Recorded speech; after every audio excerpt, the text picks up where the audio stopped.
The web of life. Let me try from the first to indicate the point that we're aiming at. The point is this,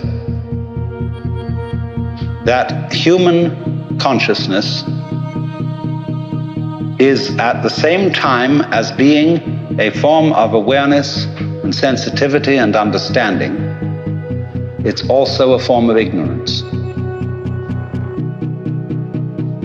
The ordinary, everyday consciousness that we have leaves out more than it takes in. And because of this, it leaves out things that are terribly important. It leaves out things that would, if we did know them, allay our anxieties and fears and horrors. And if we could extend our awareness, you see, to include those things that we leave out, we would have a deep interior peace. Because we would all know the one thing that you mustn't know, you know, according to the rules of our particular social game. The one thing you mustn't know, that's really not allowed, that is the lowdown on life. And then the lowdown, on the one hand, means the real dirt on things. But the lowdown is also what is profound, what is mysterious, what is in the depths. And there's something left out. And our everyday consciousness screens this out in the same way that when you say you have weaving, you have, say, on this rug here in front of us, when the black finishes here, the black threads will go underneath and then appear again over here, then they'll go underneath the white and then they'll appear again over here, you know? So that the back will be the obverse pattern of the front. Now, the world is like that. Our sense organs are selective. They pick out certain things. They're receptive. For example, we have a small, small band of what you might call a spectrum of light, of sound, of tactile sensation, and so on, to which the human organism is sensitive. But we know that outside that small band, there is a huge range of vibrations to which we have built instruments that are sensitive. Things like cosmic rays, ultraviolet rays, gamma rays, hard X-rays, and so on. They're all outside the band of our spectrum. And obviously, there are things that are outside the range of our instruments. We may build new instruments someday which will evoke, bring into our consciousness other orders of vibration altogether. But yet, as yet, we don't know about them. So you could imagine, you see, the universe is a vast, vast system of vibrations and has infinite possibilities. All these vibrations, you know, are like the strings on a harp. And the harps that the angels are supposed to play in heaven are really this huge possibility. See, when you play the harp, you select strings. You don't play all the strings. It's stupid to just run your finger along the whole edge of the harp, back and forth, and go. What you do is you pick out with your fingers, select, just like on the piano, you don't go. You pick out certain notes, and these make the patterns. But at the same time as you pick out, you reject what you don't pick out. But it's all there, constituting a fundamental continuity, the kind of continuity of the thread as they go to the back of the woven material and make up the obverse of the pattern that's on the front. Now, the question that is absolutely basic for all human beings is, what have you left out? You see? You are focused on certain things that constitute what you call everyday reality. Look, you single out people and you see them sitting all around. And you know there are things that are really there. And then behind the people are the houses or whatever we live in, and the earth, and behind all that the sky, and so on. But we see the world as a collection of rather disjointed events and things.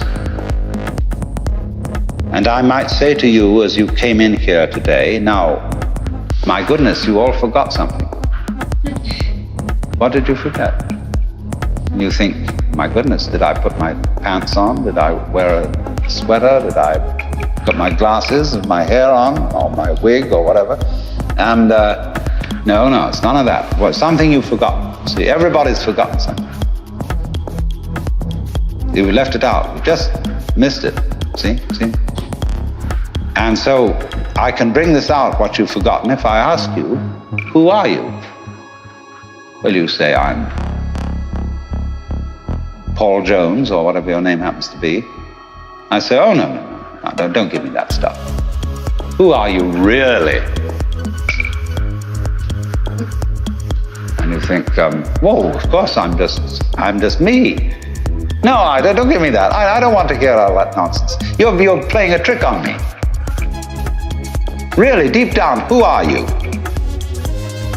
I don't know. Well, that's the thing to find out. That's the thing that's been forgotten. See, that's the underside of the tapestry, the thing that's been left out.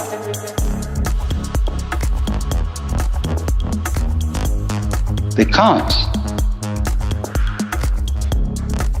what we are carefully taught to ignore is that every one of us, fundamentally, deep inside, let's put it that way, is an act of, a function of, a performance of, a manifestation of the works. The whole blinking cosmos, with all its galaxies, and forever and ever and ever, whatever it is beyond that. What you might call God in the Western tradition, or Brahman in Hindu philosophy, or Tao in Chinese. Every one of us is really that, but we are pretending we aren't. And we are pretending with tremendous skill and deception. Now, what I would call a really swinging human being is a person who lives on two levels at once. He's able to live on the level of being his ordinary ego, his everyday personality, and play his role in life and to observe all the rules and so on that go with that. But if he's only on that level, if he's only playing that kind of thing and thinks that's all there is, it becomes a drag. And he starts being the kind of person who feels that he's just got to go on surviving. See? It's terribly important to go on surviving, to live. And he works at that. And his children learn the same attitude from him. And they, he says, well, I've got to survive because I've got all these children I've got to support, and so on and so forth. And then they take the same attitude, and they breed up children, and they feel compulsive about supporting them, because they've got to go on. And so nobody really has any fun. It's just, we've got to make this thing, you see? And you don't have to. See, whenever I get somebody who comes to me and says, I really can't go on and I have to commit suicide, I say, well, that's entirely, you're right. There's really no reason why you should go on, and if you want to commit suicide, do it. You can check out. Of course, this reduces anxiety. When they feel free to commit suicide, they don't really have to commit suicide so much. You can commit partial suicide.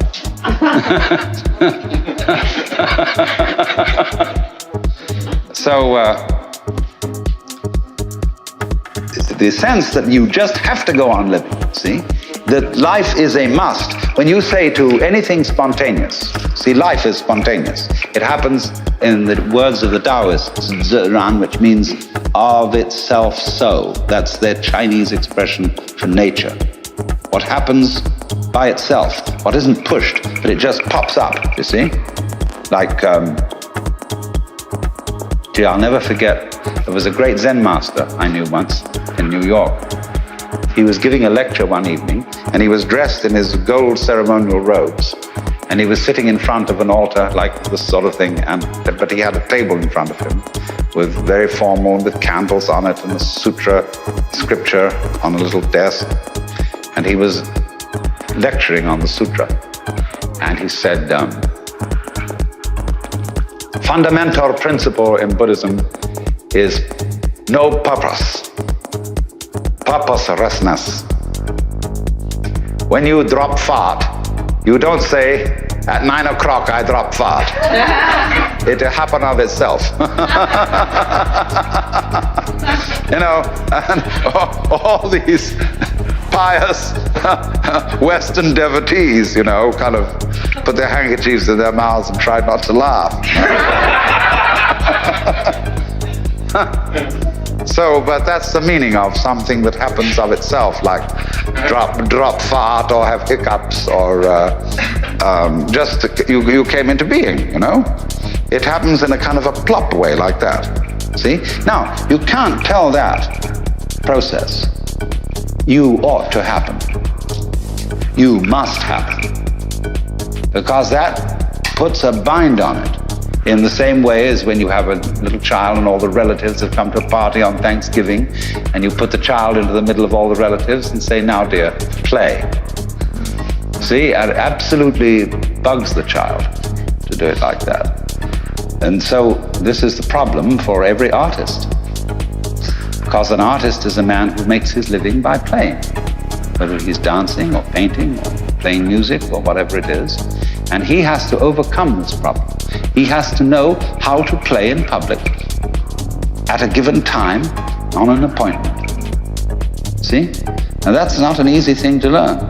But when you catch on to the trick of it, you can do it. To play on demand.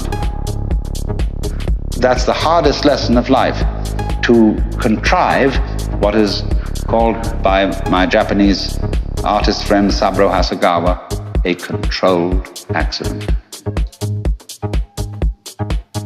The thing is that we have been educated to use our minds in a certain way, a way that ignores or screens out the fact that every one of us is an aperture through which the whole cosmos looks out. You see, it's as if you had a light covered with a black ball, and in this ball were pinholes, and each pinhole is an aperture through which the light comes out. So in that way, every one of us is actually a pinhole through which the fundamental light, that is the existence itself, looks out. Only the game we're playing is not to know this. To be only that little hole, which we call me, my ego, my specific John Jones, or whatever. If, however, you see, we can maintain at the same time the sense of being this specific John Jones with his role in life, or whatever, and know also underneath this that we are the whole works, you get a very marvelous and agreeable arrangement. This is a most remarkable harmoniousness. I mean, it gives one's life a great sense of joy and exuberance if you can carry on these two things at once. if you, in other words, you know that all the serious predicaments of life are a game.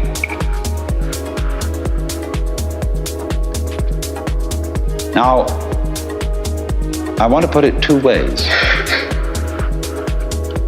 I'm not saying that it's a bad thing, something to be condemned,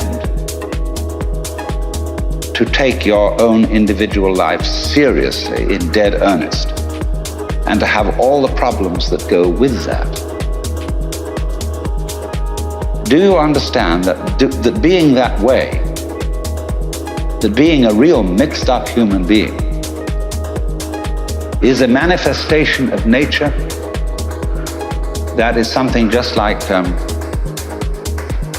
patterns on the waves out of it, or like a seashell. You know, we pick up shells. I always keep one around, sort of an example for many things, and say, my goodness, isn't that gorgeous? There's not an aesthetic fault in it anywhere. It's absolutely perfect. Now, I wonder if these fish look at each other's shells and say, don't you think she's kind of fat?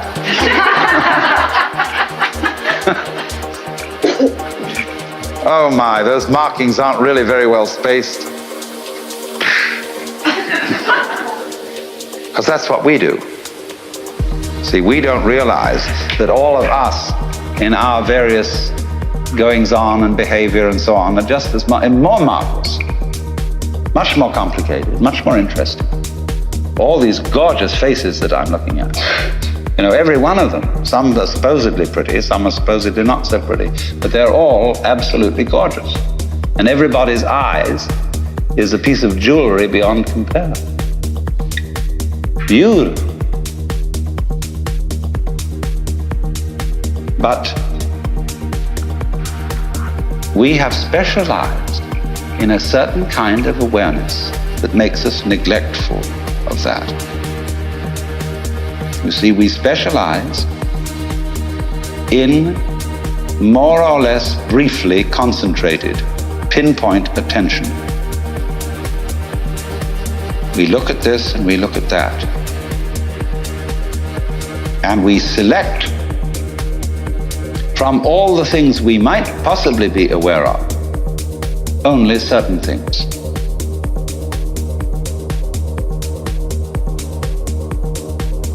And as a result of that, we leave out of our everyday consciousness, generally speaking, two dimensions of experience. One, amazing beauty of experience that we never see at all. And on the other hand, the very deep thing, the sense of our basic identity, unity with, oneness with the total process of being. See, because we are staring, as it were, at certain features of the landscape, we don't see the background. And because we get fascinated with, you know, I could go into details of this shell, as I said, and put myself in the mind of a conch or whatever it is that lives in this thing, and say, that's not so hot, that one. Like that, see? And so, I wouldn't see the whole thing. But when I look at it like this, when anybody looks at it like that, we say, oh my God, isn't that gorgeous? Another way of talking about the web is that there are different levels of magnification. For example, supposing you take a piece of embroidery, and here it is, obviously in front of you, an ordered and beautiful object. Then you take out a microscope and you look at the individual threads. At a certain point, as you turn up the microscope, you'll get a hopeless tangle, which doesn't make any sense at all. The wrapped fiber that constitutes the thread is a mess. Hasn't been organized, nobody did anything about it. But at the level of magnification at which you actually see it with the naked eye, it's all been organized. All right, now keep turning up that microscope. take one of those individual threads in the fiber that seems to be so chaotic and go into the constitution of that. And again, you will find fantastic order. You will find the most gorgeous designs of molecules. Then to keep turning it up. And again, at a certain level, you'll find chaos again. All right, keep going. And at another level, you'll find this marvelous order. Now you see, order and randomness constitute, in other words, the warp and the woof. Where everything is in order, everything's under control. In randomness, it's it's a mess. But we wouldn't know what order was unless we had messes. It's the contrast of order and messes that order itself depends upon. And so in this exactly the same way, it is the contrast of on and off, there and not there. In other words, life and death, being and non-being, that constitutes existence. Only we pretend that the random side of things, the disorderly side of things, could possibly win in the game of competition, or I would rather call it collaboration between the two. When you lose sight of the fact that the order principle and the random principle go together, that's exactly the same predicament as losing sight of the fact that all individually delineated things and beings are connected underneath. You know, just like mountains stick out of the earth and there's the fundamental earth underneath them. So all of us as different things, we stick out of reality. And there's a continuity underneath, but you ignore that, you see? That's the thing that's left out. See, I'm just giving you many examples of the same principle. But really, deep down, we are, each one of us, everything that there is. Doing it this way, and then again that way, and then again another way. And that's what it keeps up doing forever and ever. Only, it has holidays, which are called deaths. You know, in the story of the creation of the world in the Bible, God works for 7 days and rests the seventh. It's necessary to have a holiday. Holiday is holy day. And the Sabbath for the Jews is Saturday, for the Christians is Sunday, because Saturday is the last day of the week, but Sunday is the first day of the week. And it's a slight difference of alteration between a Jewish temperament and a Christian temperament. Some people like to take the holiday and then do the work. Other people like to do the work and then take the holiday. And since the Jews do the work first and then take the holiday, they're always a little up on the Christians in business.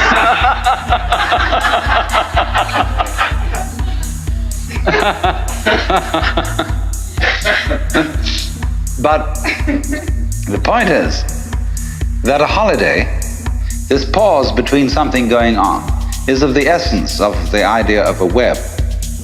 For example, there's an famous Irishman who's supposed to have described a net as a lot of holes tied together with string. So the holes are very, very important. And these are the holy days. You see the holes. This all goes together. So there must be that interval. And it exists on all kinds of levels. It isn't simply that there is, for example, a sound that is sounded. Is a vibration, and the sound goes on and off. Everything that we call sound is sound silence. There is no such thing as pure sound. You couldn't hear it. What you hear is that tap, tap, tap, tap, tap, tap, tap, tap, tap, tap against the eardrum. But it happens very fast, so that you get more of an impression of sound than you do of silence. that between every little undulation of sound, there is also an interval. When you listen to music, you hear a melody. But what you hear, actually, that makes the melody significant are the steps between the tones, what we call the intervals.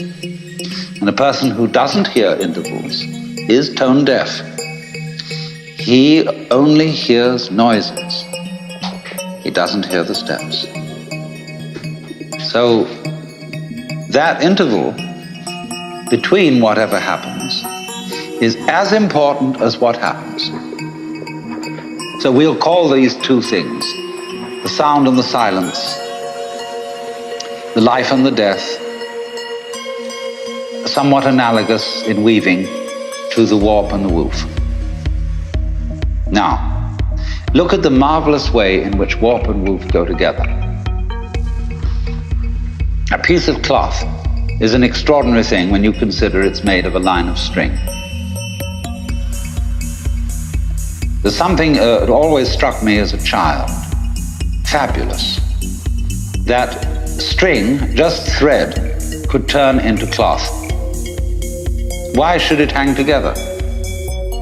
How improbable. My mother was a very great artist in embroidery, did absolutely fabulous work. And she could do everything with thread. Sewing, knitting, embroidery, make tapestries, repair tapestries. Oh, just fabulous work. So I've grown up in a background where thread is of enormous importance. She made her living this way for a while.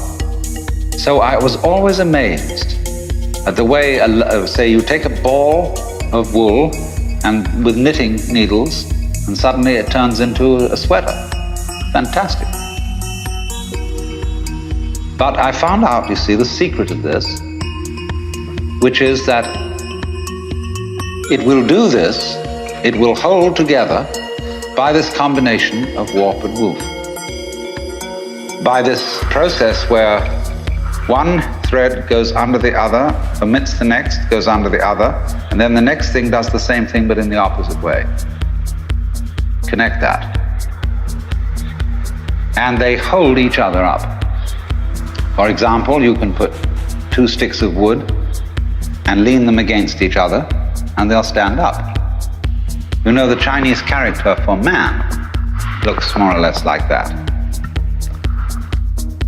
And although this is simply the brush form, the brush abbreviation of what were originally the legs of a little human stick figure. There's a story that Japanese children sometimes learn from their mothers. That the reason this is the character for man is that two sticks lent together as I described will keep each other up, and the one depends on the other. It's mutual. And so in the same way, the existence of human beings depends on our supporting each other. Without that, no one of us can exist. But that, which may seem a little trite, a little sort of moralistic and so on, but it is absolutely fundamental. That anything that there is, whenever we can say that something exists, existence is a function of relationship. Motion itself is a function of relationship. For example, forgive me if some of you have heard this one before, but it's a very important basic lesson. If there is only one object, one small ball in the middle of endless space, nobody knows whether it's moving. Because you can't tell whether it's approaching anything or whether it's going away from anything, because there's nothing else. So in that state of affairs, no motion exists.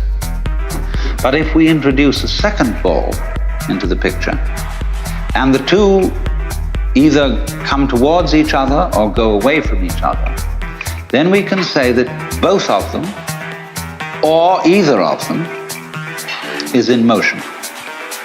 We can't decide which is the one that's doing the movement, because it could be one, could be the other. Now we'll put 3 balls into space, and we find 2 of them staying together and the other one going away. Now it's up to the 2 of them to decide whether the other one is going away from them or they're going away from the other, because 2 is a majority in this case. And the vote always, of course, goes to the majority, the universe being basically a democratic organization.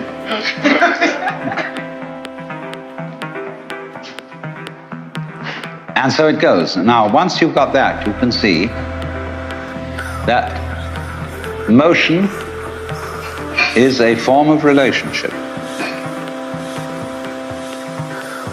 All right, let me put it in another way. Energy is a form of relationship. If the universe is basically a play of energy, then you can say energy and relationship go together. Now, what is this saying? This is saying that being, existence itself, is relationship. Let's look at it in several other ways. You know the old question. If a tree crashes in a forest and there is nobody around to hear it, is there a noise? This question has been discussed in many futile ways. But noise, basically, is a state of affairs that requires an eardrum and an audio nervous system behind the eardrum. When the tree falls, it makes the air vibrate. If there is anywhere around an ear with the appropriate nervous system, there will be a noise, because noise is a relationship between motion in the air and ears. If there is not any ear around, there won't be any noise, although there will be vibration in the air.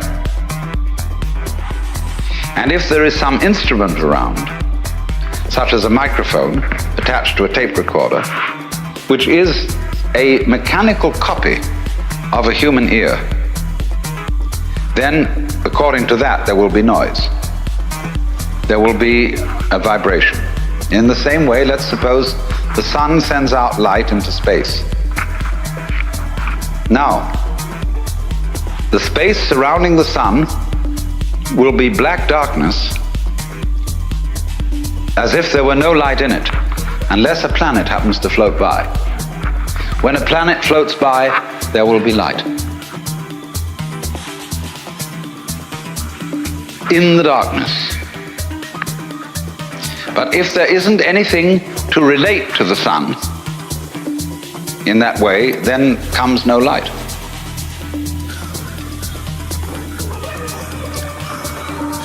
Now this goes right down to the root and ground of everything. It goes down to the essence of your nerves, of your whole being, that it's all an interdependence. And that's why one of the basic symbols of the universe is the Chinese yin-yang symbol, which you know is a circle with an S curve in the center. One side of the S is black, the other is white.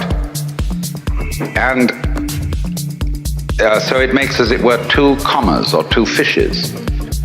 And the eye of the fish is the opposite color. The white fish has a black eye, the black fish has a white eye. And these things are going like this, see? Curling in on each other. Now this thing is called a helix, and that is the fundamental form of the galaxies. The great nebulae we see out in space are doing this, curves. And this is basically to the position of sexual intercourse. This is lovemaking. And this is, you know, when you hold hands and so on. This is it. But there are 2 involved, and the 2 are secretly one. Now, This is what I really want you to understand. To get into the unitive world, underneath, underlying, and supporting the everyday practical world, there have to be certain alterations in one's common sense. Now, there are certain ideas, and beyond these ideas, certain feelings that are difficult to get across, not because they're intellectually complicated, not at all because of that, but because they're unfamiliar. They're strange. We haven't been brought up to accommodate. In exactly the same way that in past times, people knew that the planets were supported in the sky because they were embedded in spheres of crystal. And if they weren't embedded in spheres of crystal, and of course you could see them because you could see through them, they would fall down on the Earth. And now when astronomers finally suggested that there were no crystal spheres, people felt unbelievably insecure. See? They had a terrible time assimilating this idea. Now, do you see what it involves to assimilate a really new idea? You have to do quite a flip. For example, there's some people whose number systems only account for quantities. 1, 2, 3, many. So they don't have any concept of 4 corners to a table. See, a table has many corners. And a pile of pebbles is, in that sense, equivalent in manyness to the 4 corners of the table. Now they have difficulty, you see, in beginning to assimilate the idea of counting through and numbering all those corners or all those pebbles. But we've done that. And so to us that is perfectly simple. But imagine the kind of mentality, the kind of person to whom that is not simple at all. So now in exactly the same way, there is here what I'm trying to explain.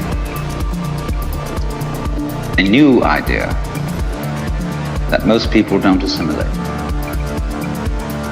And that is the idea of the total interdependence of everything in the world. The Buddhists in Japan call it Jijimuge.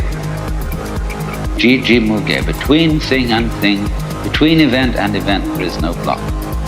And they represent this imagistically as a network. Imagine a multidimensional spider web covered in dew in the morning. And every single drop of dew on this web contains in it the reflections of all the other drops of dew.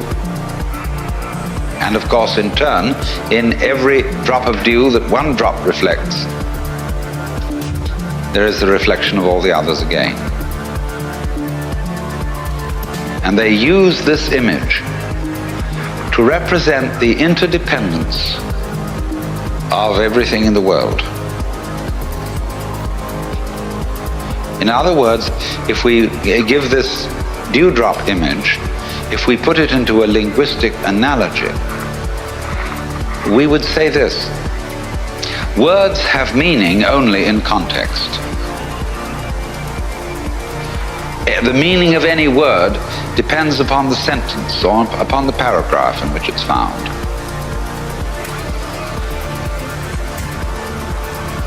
So that if I say, this tree has no bark, that's one thing. And if I say, this dog has no bark, that's another thing. So you see always that the meaning of the word is in relation to the context. Now, in exactly the same way, the meaning as well as the existence of an individual person, an organism, is in relation to the context. You are what you are. Sitting here at this moment in your particular kind of clothes, and with the particular colors of your faces and your particular personalities, your family involvements, your business involvements, your neuroses and your everything. You are that precisely in relation to an extremely complex environment. So much so that if, let's take for example this piece of wood that forms a support to the beam out here. Now believe me, this is true. You can see that has little nubbles on it and so on. If it were not the way it is, you would not be the way you are. The line of connection between what is, it is, and you are is very, very complicated.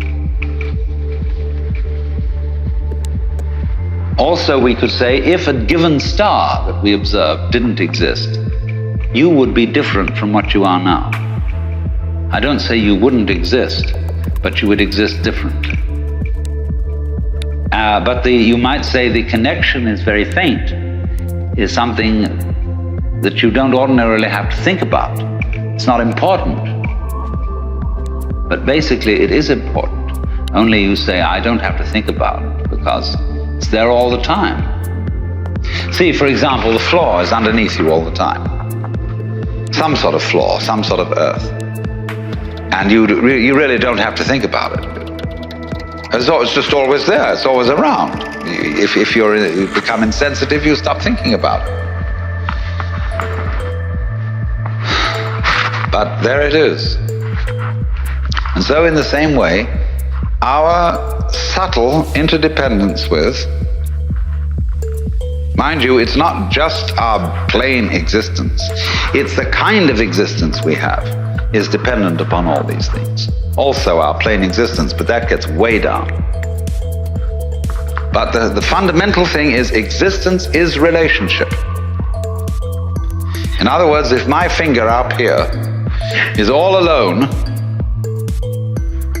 and the wind doesn't move and nothing touches it, it stops knowing that it's there. But if something comes along and does, immediately it's aware that it's there. So,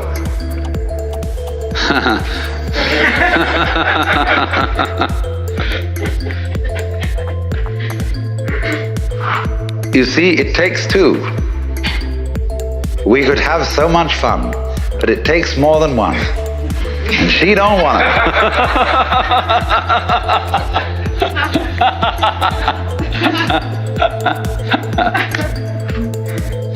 But in this way, you see, what we call duality, you can see, can't you, how duality is fundamental. It takes two. But duality is always secretly unitive. Take the contrast between the words we use, explicit and implicit. They're very valuable words. What is explicit? What's on the outside? That's, say, how we come on publicly. Explicitly, we are thus and so. We have a fight. We're in competition, say, in business, explicitly. But implicitly, we've worked this out, that we've agreed in a secret way that nobody knows about, that this competition is extremely valuable to both of us. And take it politically, for example. Let's take the situation of Russia versus the United States. Explicitly, in public, this has to be a big fight. These two ways of life, these two ideologies are opposed. They say, no, we're... But behind the scenes, it's all been carefully worked out. You bet it has. That this opposition has to happen. Because our economy depends on it. And their economy depends on it. And everybody knows this who's smart. But there are a lot of people who get taken in by the propaganda, and they should be taken in because that makes the thing work. It's crazy. But that's the way it goes. And everything works this way. There is, for example, when swans start to mate, they're not sure what they're supposed to do. And they begin to fight. I had a long talk about this with C.G. Jung. He lived on the edge of Lake Zurich, and he had a little summer house right on the water's edge, and there were many swans there. And I was getting up at the end of a conversation with him, and we were beginning to walk back to the main house, and I said, "Isn't it true that swans are monogamous?" And he said, "Yes, they are." He said, "Do you know, I have had the most interesting relationships between these swans and many of my female patients who thought they were homosexual." I mean, Jung wasn't a sexual snob. I mean, he understood all the legitimacy of all kinds of sexual variations. But he said it has been a point of departure for our discussions. And he said it's a very funny thing that when they begin to mate, they start fighting. And they don't know what it's all about, and then suddenly the fight turns into lovemaking. So that's what I mean. Underneath opposition, there is love. Underneath duality, there's unity. The Tweedledum and Tweedledee agreed to have a battle. So, you see, here's that weaving principle. The things hold together by over, under, over, over, under, over, under. And that creates a stuff, it creates a fabric, it creates clothing, it creates shelter, it creates what we call matter. Matter, mater, mother, and also the same word, maya, illusion. See, the world as a marvelous illusion. Now we've got to go into this. Look at another form of the thing. You can play it not only by two as one, but you can play it by three as one. You know the trademark for Ballantine's Ale, which is 3 interlocked rings. Now the way these rings are interlocked is such that they are joined only if the 3 of them are present. If you take one away, the other 2 fall apart. This is a very interesting phenomenon, but it can be created physically with steel rings. Their cohesion depends on all 3 of them being present.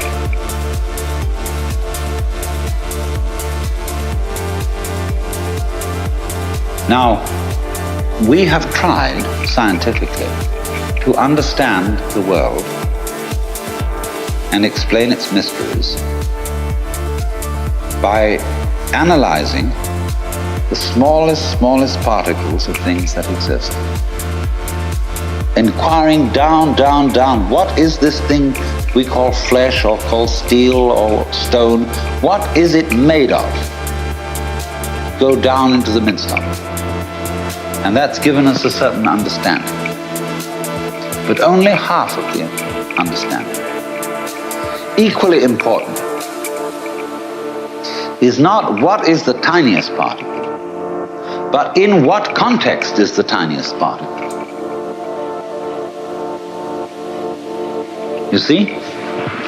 In relation to what is it? Just as the word bark, as I showed you, has different meanings in different sentences, so cells, molecules, atoms, have different properties in different contexts. So what the scientist equally needs to study is not simply what is anything when very, very minutely analyzed, but where is it? When is it? That makes all the difference. So do you see that a lot of people who get anxious when they hear that everything is relative have no need to get that anxious. Relativity isn't some kind of slippery morass in which all standards and all directions get lost. Relativity is really the soundest situation that there is. See, it's the one supporting the other. It's this thing. Do you know this? This is wonderful. X marks the spot. Imagine this going on and on. Supposing my finger were indefinitely long, both fingers, and they were doing this. See, they're just crossing each other. Now, on one side of it, it's a pair of scissors, and it cuts. What is it on the other side? Why, it's opening female legs, saying, please come in. This utter softness, utter receptiveness. On the other side, it's, but on this side, it's, please, please, please, please, yes. Welcome. And everything's based on that. See, it's this way. Sharpness, teeth, biting, spines, crab shells, all that kind of thing, you know. On the other side, it's the melting softness of life. See, they go together just like that.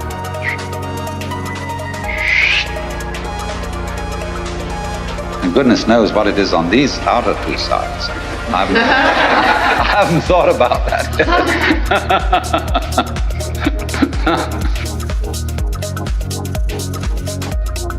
So, if you see that, if you get that principle, you can feel yourself not sort of just rattling around in the world as a kind of, somebody who's been stuck down there. But you can feel yourself going on in absolutely exact relationship with everything around you. And this is very beautiful. It isn't just that you are here looking at what's out there, like you might be photographing it with your eyes. It's that if that there wasn't there, you wouldn't be here. The outside thing that you see and the inside thing that you are poles of the same magnet, or back and front of the same coin, and without one there isn't the other.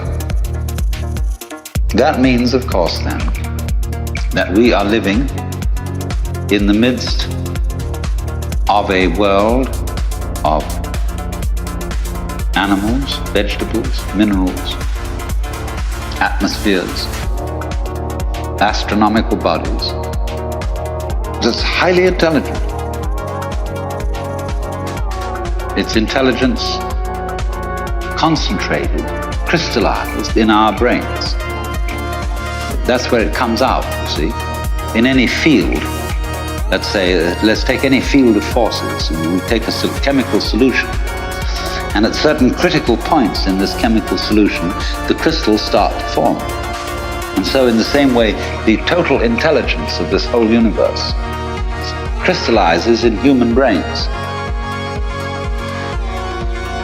Also in other kinds of brains. That's where it really comes out.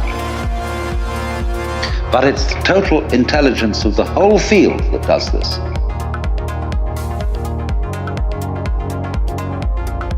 So we go with the whole thing, interdepend with it. We don't live in an environment which is just rock, just air, just atmosphere and so on. The environment's only like that when we think about it analytically and try to explain it. But when we think of, it isn't just rock and air, see, but those things go together. When you see the interconnectedness, when you see in the simplest way how flowers go with bees and other insects, they don't live without them. Humans go with cattle, they don't exist without them. Plants, etc., etc., etc. When you see the intervals, the significance of the relationships between these things, it's only then, when you see that, that you are aware of the melody. Go back to the illustration I gave of the person who can't hear melody, who's tone deaf. He hears only a succession of sounds because he's not aware of the intervals. Now, most people are brought up to be tone deaf in respect to their own existence and the rest of the universe. They don't see the relationships. They're not aware of the unity. And so, once you spot that, you spot how everything goes with the thing, but you are one end and that out there is the other end. And they really go together. Then you may be said to be living a harmonious life.